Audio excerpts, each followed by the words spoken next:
Hey guys, Zangetsu 134 here, bringing you another My Hero Academia vlog. This one, of course, being episode 4. There was I guess, a delay in this episode. It came out like 2 weeks after the last one, but it just showed up now. I'm also sorry, I'm super late to the game. Um, so my car, uh, for those of you who have seen the Remember the Hyphen episode, link in the description. Uh, it's winter here, and me and Colton, shortly after shooting that video, went to go out and get a bite to eat the day of. I was going to actually film this last night, but due to the events that happened last night, I wasn't able to get to it, and kind of was tired and a little wound up. Basically, after we had lunch, we got back in my car. My car had snow on the driver and passenger windows, and we rolled them down to get the snow off because I didn't feel like brushing my car off because in Pennsylvania winters you brush your car off a lot and it gets tiresome after a while. Well, the thing about my car is it's a Jeep Patriot, and their windows, the mechanisms in it are all plastic. And if you don't know, plastic does not handle extreme temperature changes well. So if you heat up your car and then let it sit and get cold, the plastic in it expands and gets brittle. And basically, my window broke, and I had to drive Colton and I all the way home, both to his house and mine, with the window down because it broke and fell down. It literally went halfway up, and then it broke and then sunk back in. So I spent the whole day waiting for the repair guy to fix it, which I did. That got fixed. So my car's back up. I really should start watching them the day they come out. I'm gonna try and do that for this one. I am gonna try. It's just work sometimes just wears me out. I don't feel like watching, which I should be doing better because I also have to catch up on Common Rider when it comes out, which 01 has gotten really, really good. It's got all these like interesting twists and turns. It reminds me a lot of Build, which is good because Build's probably one of my favorite Heisei Rider series, especially of the second set of Heisei Riders. But anyway, getting into the actual meat of this review, the episode we just of My Hero Academia. So this episode opens up again with well, it shows a little bit more earlier than the last episode ends with Izuku running into Eri. Here it actually shows right before they ran into Eri. Basically, Mirio explaining his hero costume and his hero name, Lemillion, which is basically he wants to save a million people. He knows he can't save everyone, but if he can save at least a million people, he would be satisfied. Which I think is actually really cool and shows that he's definitely hero material. I say taking a sip of Kool Aid. My sinuses have been acting up real bad. I think I just snorted on camera too. But anyway, and so which basically gives Izuku kind of uh, since most of this episode is basically just about Izuku having an inferiority complexes, he's learning that more or less Night Eye picked Mirio because of the fact that he knew some dark secrets about uh, All Might, which which then again leads us back into the where the last episode left off that um that Mirio or that Mirio and Izuku running into Eri, which also leads them into running into Chisaki, which I remember reading this in the manga and I was like, oh, this is gonna end so badly. It doesn't for the most part, but poor Izuku, like this was like so hard for him because like Eri is literally clinging to him, not wanting him to leave because she knows that at least heroes can protect her. Unfortunately, she's got stuck with the rookie heroes. And poor Mirio's trying to like, because he knows that like they can't just rush in because they're rookies. Izuku even less than him because Izuku's only in his second semester of his first year at UA.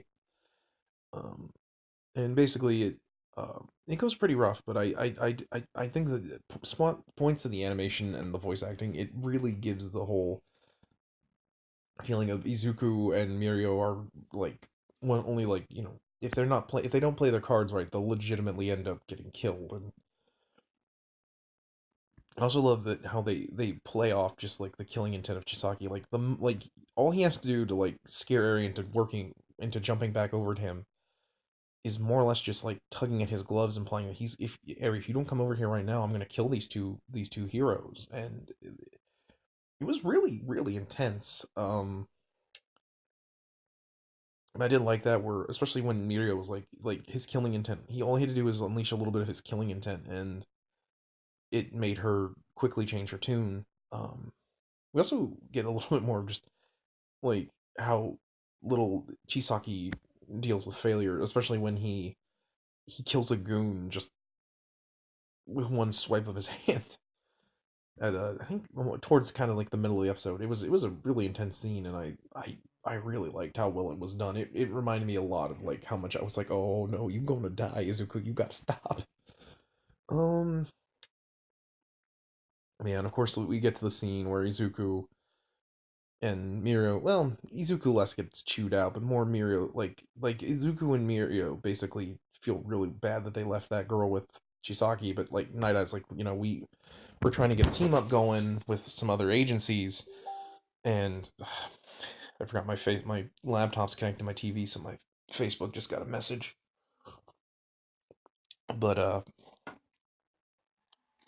so he basically says, you can't, you're not ready yet, Izuku. Like, and not only that, you can't just save people just because you want to or have good intentions. Like, you're just not ready. And also kind of a like jab at Izuku, because Night Eye, of course, thinks Mirio should have been the one to been All Might's successor, which sadly doesn't end very well for Izuku.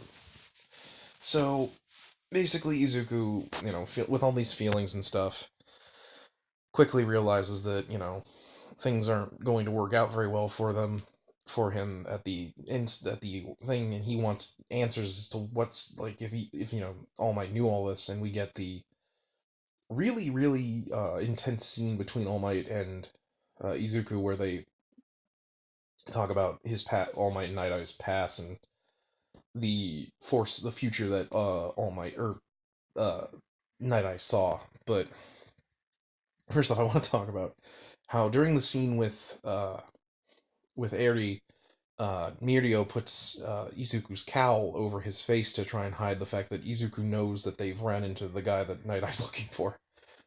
So, as if to like saying that like masks are important to heroes because they use them to hide their emotions from villains they're trying to be stealthy with. Um, because like as Night Eye said in this, not every hero is All Might who can just rush into danger and do so with a smile and just stop the villains. Sometimes the harder you fight, the faster it is for villains to get away. You have to kind of wait and learn and understand that sometimes things can't just happen because you're a hero. But getting back to the cow thing, it was really funny because like I remember reading the manga in the books, and uh, Horikoshi talks about how the cowl is designed to kind of make him look like All Might and to hide his feelings when things go sour. And I'm pretty sure, like, I haven't read real far into the series, but I'm pretty sure this is like one of the few times Izuku actually has his bunny hood, as the fans call it, on. Aside from like when he first got the costume, which it looks goofy every single time, and now because like the cowl is kind of just a thing he can tie on, it doesn't completely cover his head, so you can see his his Izuku fluff, as the fandom also calls his hair, just poking out the back. Um, and it was a really, really, it was really funny just how much Horikoshi plays up how important that hood is, and I'm pretty sure he's so far only worn it like twice in the whole show. But that's how it goes, I guess. But yeah, the scene with All Might is really intense. So basically, after the events of his last fight with All For One, that led to the injury that emaciated him more or less. Um, That guy basically says, I used foresight even though you told me not to. I always found it interesting that All Might didn't want him to use foresight, but I guess that's because, like, All Might in a way didn't want to know how his life would go, especially because he knows how dangerous his life is, and it might make him falter as a hero.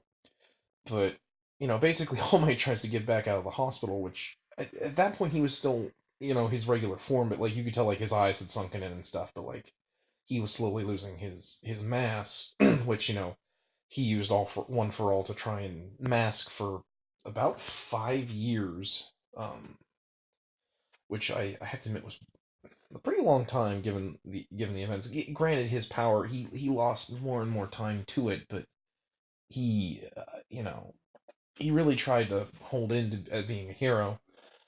Um, and so basically, he's like Night Eye says, like you only have like 6 or 7 years left on you.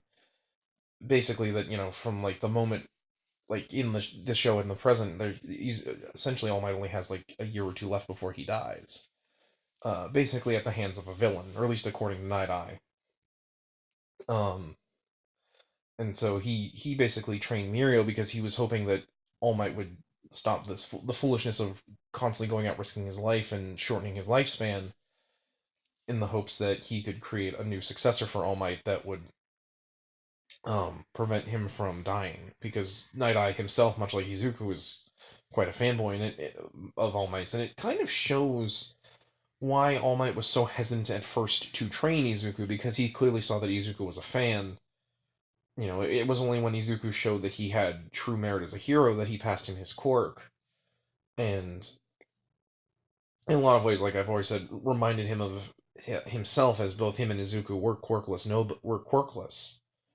How much Izuku wanted to be a hero in spite of being quirkless, but in a way he knew that part of it was him not like why he didn't give it to him immediately, because he didn't want someone to end up like him. And so like All Might kind of gave into his despair and decided, if he knew there was a finish line, he might as well just race to the end and protect as many people as he could until that moment. But then Izuku came along and made him want to twist that fate, because Izuku and to some extent the promise he made to Izuku's mom to let him stay at UA made him realize that he can't just idly sit by and let fate shape his course. He basically taught Izuku that, a hero doesn't stand by just because someone says it's fated that you will die.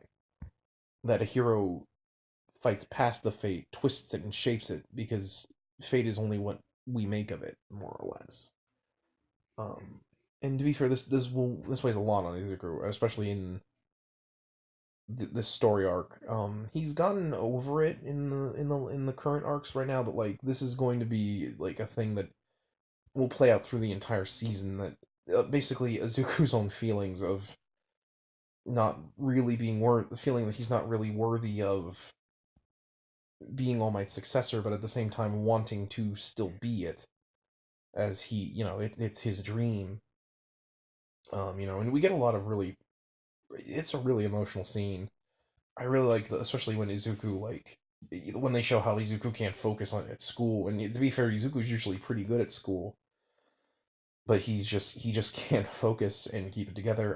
Which I think they made these scenes for the anime, because in the manga they didn't really show what they were doing. Just that Izuku himself states, I couldn't focus on schoolwork. So he marches to the teacher's lounge and finds out that All Might is jogging, which I love seeing that All Might basically wants to improve his health. Um, as shown in the filler episode, he's going to the doctors to see, how his health's progressing and any ways that he can, treat himself and make sure he can stay alive long enough to watch Izuku, proudly state, "I am here" as the number one hero.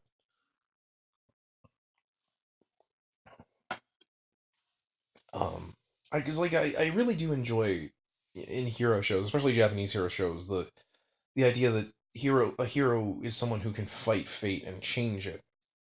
And even if it's just a slight thing, like allowing the next generation to survive and find a way to change fate, that's what heroes do.